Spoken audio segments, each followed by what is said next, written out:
So there's a lot, I think, happening for a lot of veterans who are coming home and trying to discover who they are, where they fit in this society, how they're going to cope with this amount of trauma, this amount of grief, this amount of depression, and this amount of disillusionment. And it's very difficult. All the people who are in the film that you watched this evening are close friends of mine, the vast majority of whom are members of Iraq Veterans Against the War and other peace and justice organizations and other progressive social movements. These are all people who are trying to put their lives together and have found that through political activism, through this kind of work, we've been able to find a place in society where we feel somewhat comfortable, where we feel as though our lives are actually meaningful, where we feel as though this existence does actually matter, where we feel as though we can use those negative experiences and turn them into a catharsis for doing something positive in this world. I know it's much more sophisticated than that. I know it's much more complex.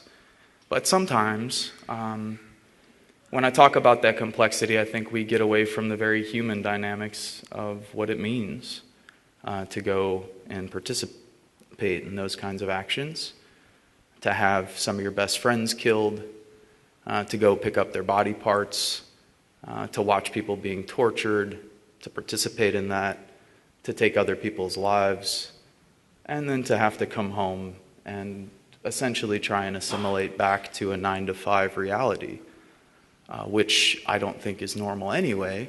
So I'm sure everyone here has PTSD just from work. But, then expecting people who have dealt with all of these traumas to then go and have to try and do this. It's been quite a journey in that way.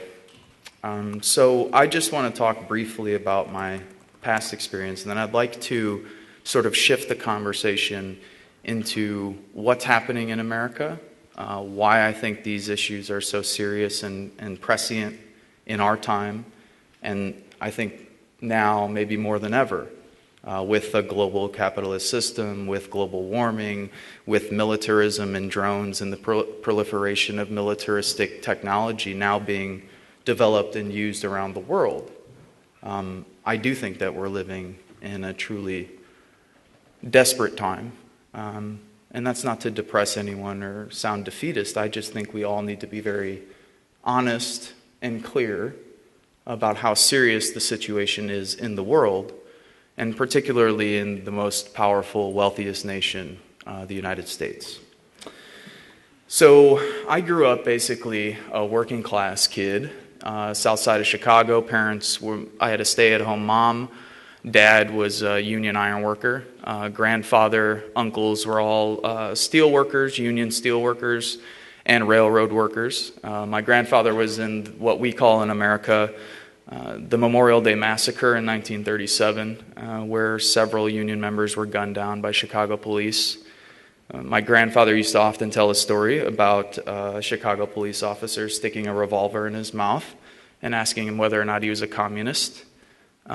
So that background was there, but it still wasn't enough to sort of break the American ideology. Growing up with a plastic gun in my hand from the time I was 2 years old on, playing cowboys and Indians with my brother. Everyone here, I think, should understand that that's very problematic. Playing cops and robbers, playing violent video games, watching Arnold Schwarzenegger films, lunacy, it's in the culture, the video games, everything that we did. It all revolved around warfare. The heroes growing up were all war heroes. The mythology behind World War II, the mythology behind the American Revolution, as if no one existed on that continent, much like this continent, and that's something I'd like to get to as well. But that's how we grew up. It was very blue-collar, what we call blue-collar, working-class, middle America. Millions of children grew up the same way I grew up. It was not out of the ordinary. I was talking with Jacob before this event. He was asking in a very serious manner, why did you join the military? And people have been asking me that for 7 years, and I still, Sam was like, just tell me, damn it. What is it? And I was like, well, it's hard to try and encompass that in sort of a bite-sized answer for people. I think we could sit here for 7 hours and I can try and explain why I joined the military and probably not come to a conclusion that any of us would be happy with and continue even further conversations. But that American ideology and nationalism is very strong. From our sports games where there's football field-size American flags to F-16s that fly over baseball games to singing the national anthem before every single sports event anywhere in the United States at the high school, college, or professional level. It's firmly entrenched in American culture. As far as when I joined the military, Chip and I talked about this. I mean, I have to be honest and say I look at the institution itself now as a total, as a monstrosity that creates monstrosities. The institution, while going through training, is a dehumanizing experience not only for the people who go through the training itself, because you're being turned into a killer. We have to be very honest here. We pretend as though the military is like a jobs program. It's college benefits. You can learn job skills there. Trying to shift the way people have thought about the military. At essence, what the military is, of course, is an institution for death and destruction. So what you're taking is 17, 18, 19-year-old kids. You're putting them through 13 weeks of boot camp training. You're putting them through 8 weeks of school of infantry training. And after those 20 weeks of training, people are ready to kill. And you're ready to kill on command.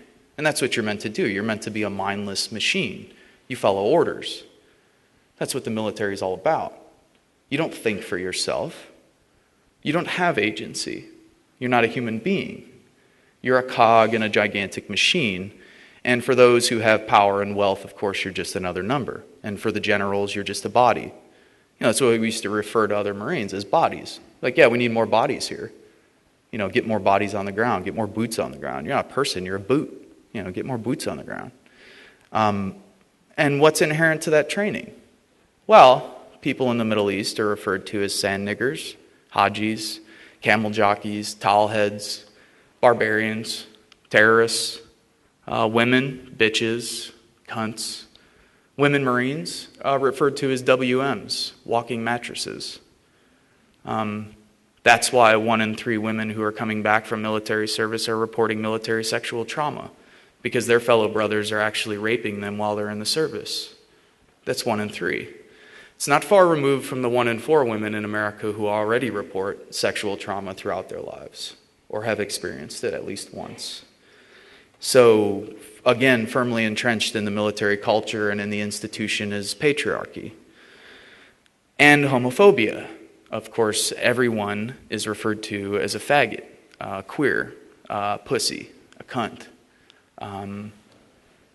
Again, reinforcing that you're weak, of course, if you're gay, bisexual, queer, so on and so forth. All firmly entrenched in the training, all firmly entrenched in the ideology, and all firmly entrenched in the kind of linguistics and the lexicon within the military.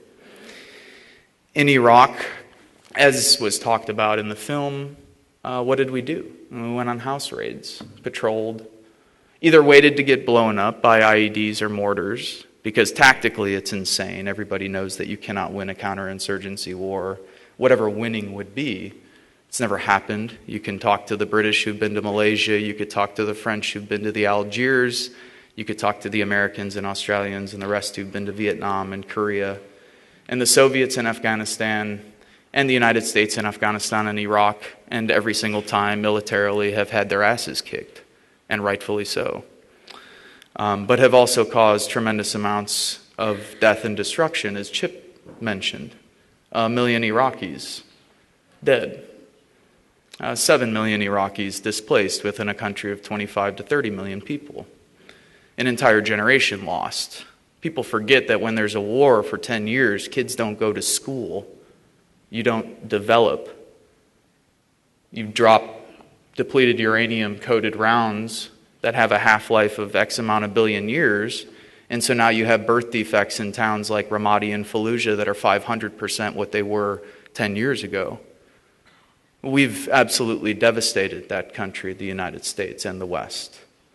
After 30 years of warfare, supporting both sides in the 8-year war with Iran and Iraq, the Gulf War, the sanctions throughout the 90s that Madeleine Albright and Bill Clinton said were worth it. 500,000 dead, women and children, Madeleine Albright on news, 10 o'clock news. Yeah, it's worth it. Absolutely. What was happening over there? We were killing people. I mean, we were killing innocent people. People were being taken captive. If they looked like a quote-unquote insurgent, you did what you wanted to do with them. We were in western Iraq, Al-Anbar province, a town called Al-Qaim, just south of the Euphrates and just east of the Syrian border. It was a free-for-all. There was no media there. There's no one to look after you. And the Marines took it upon themselves to shoot at, beat, rob, rape, kill whoever they wanted to. And that's being proposed on the news as like a few bad apples. This is a very isolated incident. The work that we've done in Iraq Veterans Against the War has, I think, shattered those inclinations and thoughts because in those narratives, as we showed in 2008 when we had over 100 veterans who served throughout the course of 6 years during the war in different geographical areas, in different branches of the service, in different units, during different time periods, and different jobs, all of this was taking place everywhere throughout Iraq, and it wasn't being reported. Some of it was coming from high up in command, and others were taking it upon themselves. So I want to tell a quick story because Jacob mentioned this when he gave the introduction, that this culture is quite literally built on violence and destruction, and I absolutely agree. I wanted to do a little research about your country. I'm not going to lie. I think of any of the continents in the world, I probably know the least about Australia, and I don't think that that's very uncommon. Australia is not really talked about in the United States at all. It's as if it doesn't exist. It's like, Crocodile Dundee. That's like what people know of Australia, and that's not even a joke. That's what people in the United States know of Australia. The other evening, of course I'm familiar with John Pilger's work, but I was watching the film The Secret Country, The First Australians Fight Back. I'm sure people here have seen it, yeah? Here's how one Aboriginal elder described a routine day during Western occupation. They buried Aboriginal babies with their heads above the ground, all in a row. Then they held competitions to see who could kick their heads the furthest. This was referred to as a baby's head off. Then they spent most of the day raping the women and torturing them by ramming spears up their vaginas until they bled to death. Afterwards, they tied the men's hands behind their back, cut off their penises and testicles, and watched them run around and bleed until they eventually dropped dead. This, to me, is Western culture par excellence. This is exactly what this culture is built upon, and anyone, I think, who's telling anyone differently is absolutely insane, because we've robbed, beaten, raped, and tortured people from Vietnam to Southeast Asia, to South America, to Africa, to the slaves that we brought over to the United States, and of course the indigenous people that we've genocidally murdered and displaced the same way as I've come to understand has happened in this continent. So there's a lot of parallels, and these parallels to me were extremely striking. As soon as I watched the film, I'm taking notes. I took a few pages of notes while I watched the film in Chip's place the other night. And John Pilger talked about how this country is referred to as a frontier country. That there were justifications, money, God, power, and progress. That this was about progress. This is amazing to me because watching this film, it was quite literally like being in an American classroom, learning about the history of the United States, the Revolutionary War, the brave revolutionaries, the savage barbarians, and how there were no one here before us, and how these backwards-ass people didn't know anything about anything. It just so happens to turn out that they lived sustainably for 40,000 years, and were much more complex society, and their languages had actually a system of participatory democracy. It's amazing for me to go into leftist circles and people think that this is something that started with Marx or with somebody in the 20th century. It's like, are you insane? These people have been doing this for 40,000 years. And here we are in the West, we know what's best. We've been around for 5,000 years. And in the context of global warming, we might all kill ourselves by the end of the century, but we know better than the people who have been living for 40,000 years. To me, that's insane. But it was also indicative of like a really lunatic ideology that I'm watching this film and I'm thinking, this sounds a lot like America. Just the ideology. I know there's many differences, of course. But the ideology and the narrative about the history of the country was just, to me, very striking. And I wanted to at least recognize that right away. So to talk about the severity of what's happening in America, which has been very difficult to talk to Australians about as well. Some people think I'm being too pessimistic. Some people think I'm being like, you're just being too dark. It's not really that bad in the United States. Instead of giving you some kind of anecdotal, subjective, this is how I feel about this or that, I just want to give you some social and economic indicators of what's happening in the United States right now. Among industrialized nations, the United States enjoys the highest poverty rate, both generally and for children, the greatest inequality of incomes, the lowest, that's changed as well, lowest government spending as a percentage of GDP on social programs for the disadvantaged, the lowest number of days of paid holiday annual leaves and maternity leaves. It has the lowest social mobility rate up until 6 months ago when England took that category from us, and now we're second to lowest social mobility rate. The highest infant mortality rate, the highest prevalence of mental health problems, the highest obesity rate, and the highest consumption of antidepressants per capita. These trends are accompanied by the third shortest life expectancy at birth, the largest international arms sales, the third lowest scores for student performance in math and science, the second highest high school dropout rate, the highest homicide rate, and the largest prison population in the world. So, that's the United States in 2013.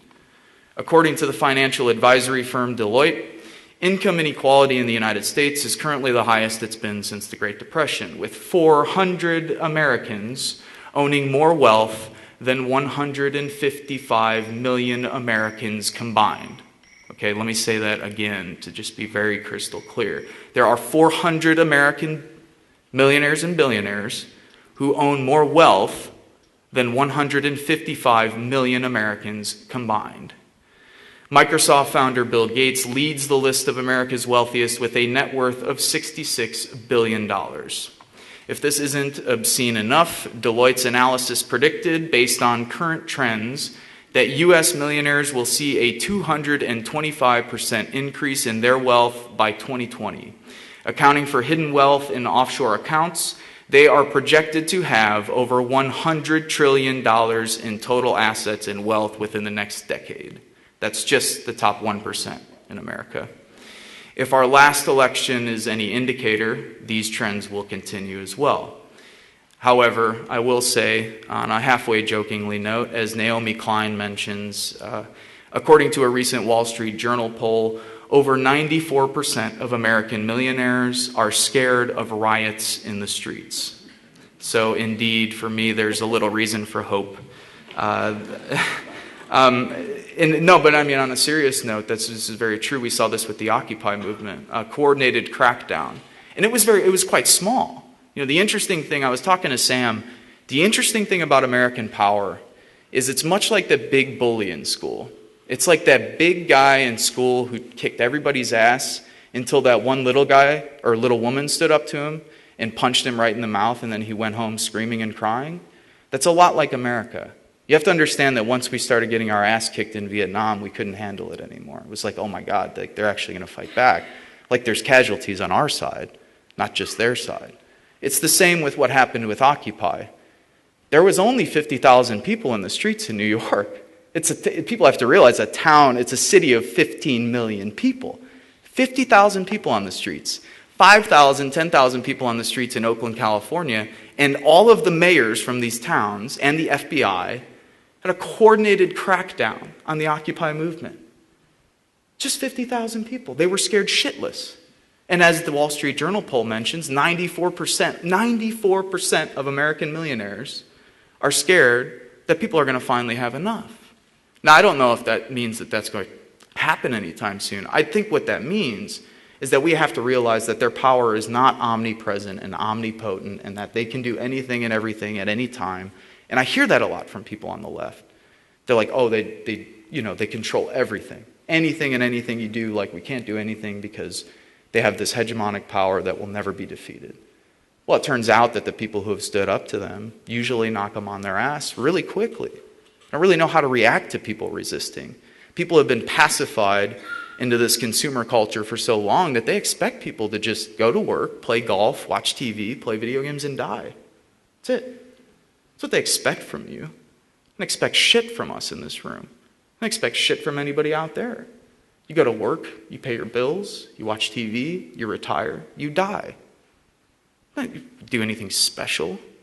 They don't expect it.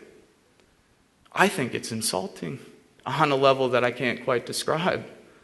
You know, it enrages me. This is why I love Sam. She's like, fuck these people. She's like, why isn't anyone else in Australia just want to stand up and tell these people, fuck you? And I agree.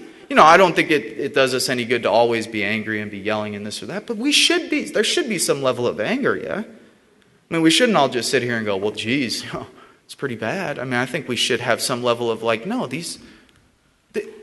as we talked about upstairs, as an Aboriginal person would describe it, they're raping our mother is what's happening on an ecological level. What would you do if somebody raped your mother? Well, that's how they view the planet. That's how they view the natural world, as a mother that provides life. And we're not angry. I don't see the kind of intensity and discipline and anger and commitment. People talk about revolution. They talk about, I'm a revolutionary. I don't know what the fuck that means. Does that mean you still go on vacations to Disney World and have vacation homes and a boat, if you're a revolutionary? I don't know. I mean, maybe that is what a revolutionary is in 2013. I have no idea. But to me, that's not what a revolutionary is. I don't call myself a revolutionary. I don't think I've lived up to that status. Fortunately, because I've had the opportunity to go to college, my minor's in Latin American studies.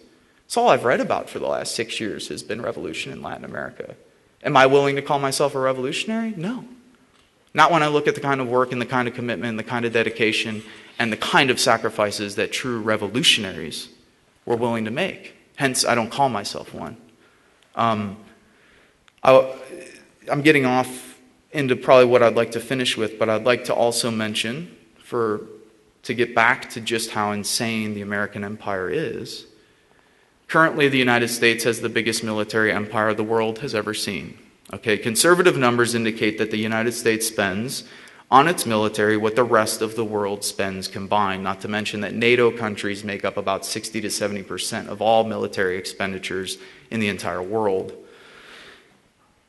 We operate 900 to 1,000 military bases worldwide and have overthrown democratically elected governments from Libya to Iran to Chile, and right now as we speak, drones are killing civilians from Pakistan to Somalia, all in the name of American empire and all with American tax dollars.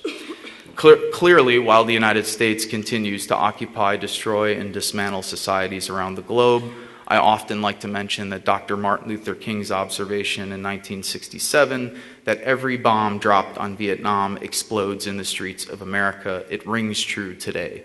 Trillions of dollars have been spent on the American empire, hell-bent, of course, on maximizing profits for the investor class, while American society and culture quite literally is crumbling from within. Indeed, in my opinion, America is not, of course, financially bankrupt. America is morally and politically bankrupt.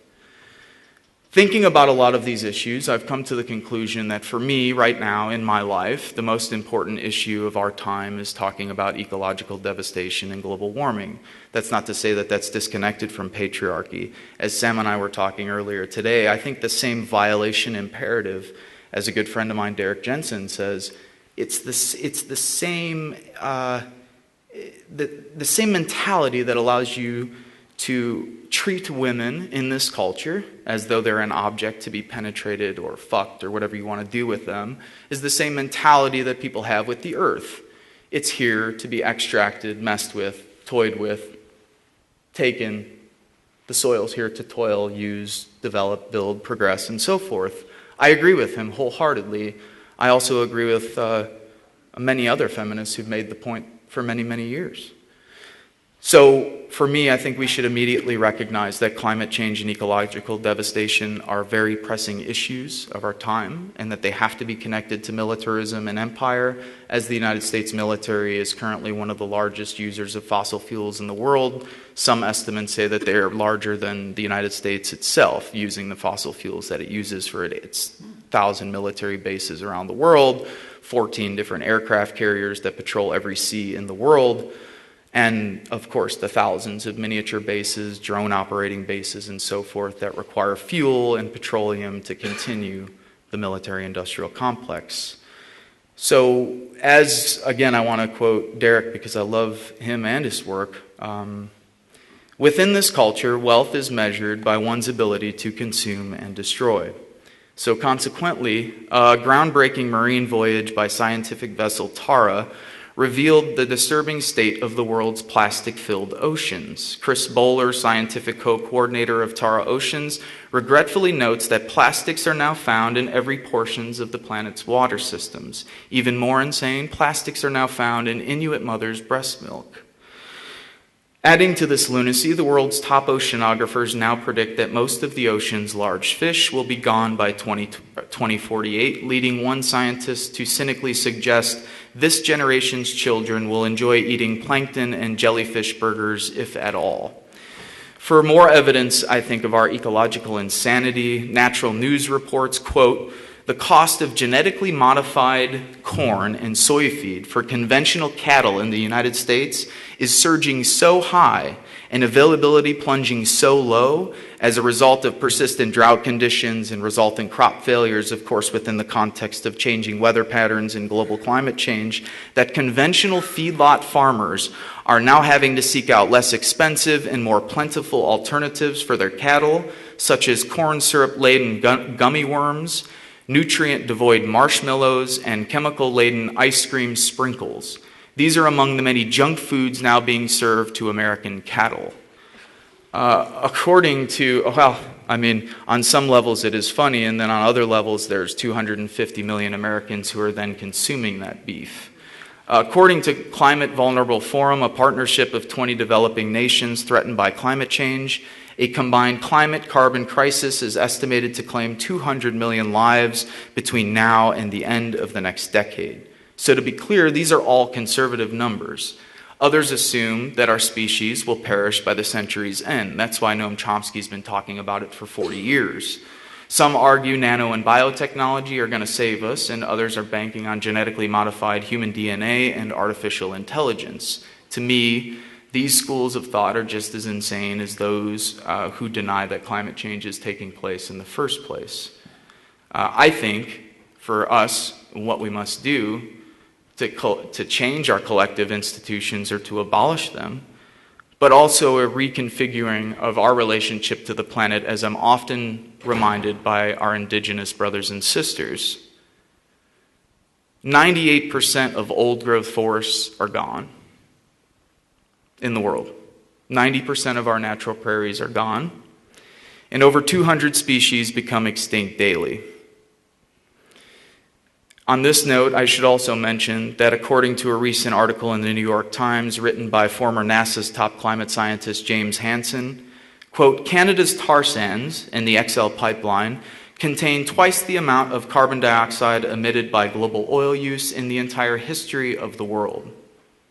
If we were to fully exploit the tar sands pipeline, we would eventually reach levels of carbon dioxide in the atmosphere higher than the Pliocene era, more than 2.5 million years ago, when sea levels were at least 50 to 60 feet higher than they are right now.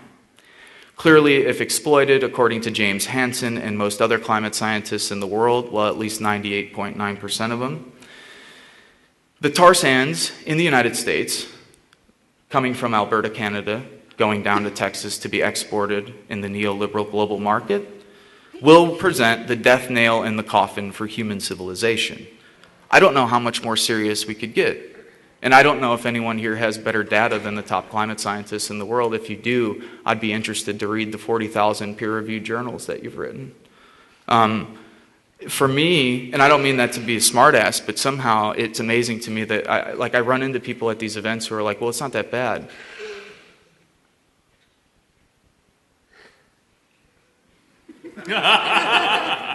Who says it's not that bad? Where are people getting this from? Are they getting it from the top scientists in the world? No. Because if you read any scientific journal, it doesn't take, I think, an intellectual to do that. If you just pick up a scientific journal and read it, any article you open it up to, year in and year out will say, oh, we're even worse than we thought we were. Like, I didn't think the ice was going to melt as fast as it was. Now it's melting faster than they ever thought it was. Nobody thought they were going to be able to exploit the tar sands at the pace and the level that they are, and sure enough, they've destroyed the western portion of Canada and Alberta with this project. So for me, of course, I think we need to ask, is an infinite growth paradigm within the context of finite resources sustainable? Should we continue to progress in the name of economic development? I think as long as we continue this process, we are going to reach a stage where I don't think any of us want to be. I'll finish by saying, and I want to quote this, it's actually one of my favorite, this is one of the books that got me engaged, so I have to always quote him. As Guy Debord said in his 1967 work, Society of the Spectacle is not a collection of images, rather it is a social relationship between people that is mediated by images. In other words, for me, in America, this social exchange, where people rarely communicate. Again, so let's address this, what's happening in America as a culture, because now I'm seeing it proliferated here. When I get to Sydney, like I literally want to vomit when I get to Sydney in the airport and I see a Hungry Jack's, a fucking KFC, and a McDonald's. I mean, I wanted to like throw up. You know, David Harvey called, people are familiar with David Harvey's work, I'm sure. He calls it the Disneyfication of society. So it doesn't matter where you go now. If you're in Rome, you get a Dairy Queen. If you're in Bangladesh, you get a Dairy Queen. If you're in Sydney, Australia, you get a Dairy Queen. And I'm running into people in Australia who are like, oh man, you know, The Walking Dead. We get it 8 hours after you guys get it. Like, you want our culture. Is that what you want? Like, have you ever lived there? Do you live there now? You don't want that culture. For fuck's sakes, it has to be resisted at every turn. At every turn. I don't care if it's a goddamn cheeseburger or if it's a stupid TV show. You do not want what's happening in the United States. And I'm going to run through again, not personal experience. Here's what's happening culturally in the United States. Americans now are living at a time when, according to Northwestern University, the average American spends 35 to 42 hours a week watching television. That's on average. This is not to mention, the extra 20 hours spent with iPhones, iPads, video game systems, and so forth. That means the average American in this technicalized, digitalized, high-tech culture is now spending an entire work week in front of their television and another 25 hours in front of a video game system, an iPad, an iPhone, or a goddamn laptop. That means their entire lives and much of the Western world are being mediated by screens. They're no longer talking to people. They're no longer going out for walks in nature. They don't go swimming. They don't go hiking. They don't go do those things anymore. People watch TV. It's Hollywood culture. They want you to just simply be a passive consumer. Just sit there and order shit. You know, get the credit card out and start buying stuff. Or just sit there with the remote and just shut up. And that's what's happening in America. And I'm scared. I'm not going to lie and say, oh, you know, things are really good there and we're building this amazing revolutionary movement. There are people who are trying to do that. But I'm afraid that in America, we're going to be reaching a stage of collapse before we can ever build the kind of movement we're going to need to get us out of the situation that we're in. The institutions are so firmly entrenched in American society, from American capitalism and consumerism and marketing and advertising to the financial industry, to the military-industrial complex, to the prison-industrial complex, to the pharmaceutical industries. These people will not stop. And they have a complete and utter control over every single institution in American society. And anyone who's making an argument that it's different, I would say is full of shit.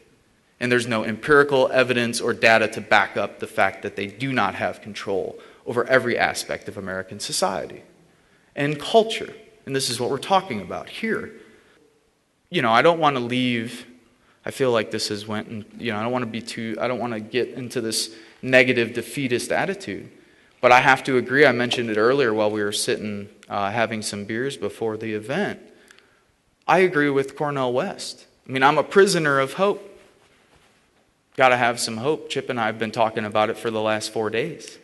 We could constantly get down and down and down and just, into this defeatist mentality. I'm a prisoner of hope, but I'm not very optimistic.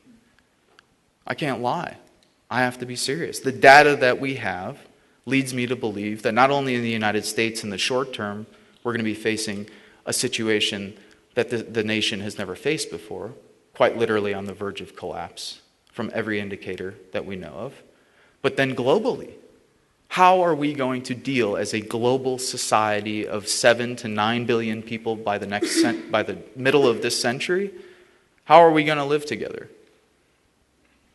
Sustainably, peacefully, people ranging across the globe in a new, what has become cosmopolitan society, where you can get in a computer and talk to somebody in China or halfway around the world or in Latin America like that. These are the kinds of questions, these are the kinds of issues that I would like to talk about with folks. I know that that's taking it into a much broader sort of bubble than what the movie was about. But if you brought any 7 of those veterans in this room today, they wouldn't just want to talk about their experiences overseas. They've learned a lot. Wendy's extremely bright. Lisa's extremely bright.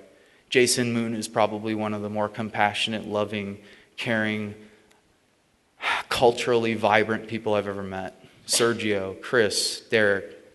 These people that I've had a chance to work with are the kind of people who give me hope to wake up in the morning, to want to live a life that's fulfilling, that has some meaning, that has some value, where, as Sam mentioned earlier, you can, on your deathbed, say, you know what? I did some ethical things. I tried to live an ethical, moral life. No, I wasn't perfect. But I gained power and strength and love through going to events like this, through meeting people like the people who are sitting, you folks who are sitting in the audience today. You guys, for my money, are the people who give me hope. These are the kind of events where I go home and I say, yeah, I can go to sleep tonight knowing that there's at least a couple hundred people in Melbourne, and probably many more, that I'm sure everyone here knows, who are doing things every day to try and make this planet better. And I know it's complex, and I know it's going to be hard, and I know we're going to be knocked on our asses more times than we can count, and I know that we're going to have to relish small victories. But as Chip mentioned the other day, all of his experiences and my experiences have led to the same conclusion. We've got to tear down this system, and we have to dismantle it as soon as possible, and we have to build something in its place, and we need to have ideas. It can't just be, what are you against all the time? What are you for? What do you want? No, we don't want war. What do we want? No, we don't want climate change. What do we want? That, for me, is what makes life worth living. So, with that being said, so I don't run my mouth any longer, I know we have to get to a Q&A. What a privilege. I'm halfway around the world. You know how many poor working class, middle class people I know in the United States would love to be in Melbourne? Have a chance to travel, talk to people, learn things. I value these experiences, probably more than I can articulate to you this evening. I value your experiences. So I hope to learn this evening. I hope we all learn this evening through the discussion we're going to have and through anything that's going to happen after the event, hanging out. I think that stuff's important. I joked with Chip and said, I go to these events sometimes, and I've had people walk up to me and be like, hey, are you ready for the revolution? And I'm like, I don't even know your last name. I'm like, I've never even had a damn beer with you. Am I ready for the revolution? I'm like, how about we hang out and maybe we'll go get a coffee or have dinner or something before we go start a revolution. And sometimes I found that the left forgets that. Let's not forget what our sister Emma Goldman said. I don't want the revolution unless I can dance. Yeah, there's times to be serious. Dead serious. I agree. Dead serious. And then there's other times, like after an evening like this, where I think the best conversations and the best ideas take place where you're hanging out with your friends at the pub, having some drinks, smoking some weed, whatever the hell you're going to do, and exchanging ideas. That's where it's at. You've got to build those kind of bonds. So, in any case, thank you for inviting me. Thank you for opening your doors and your hearts and your minds to me. I appreciate being here, and I'm very grateful, so thank you.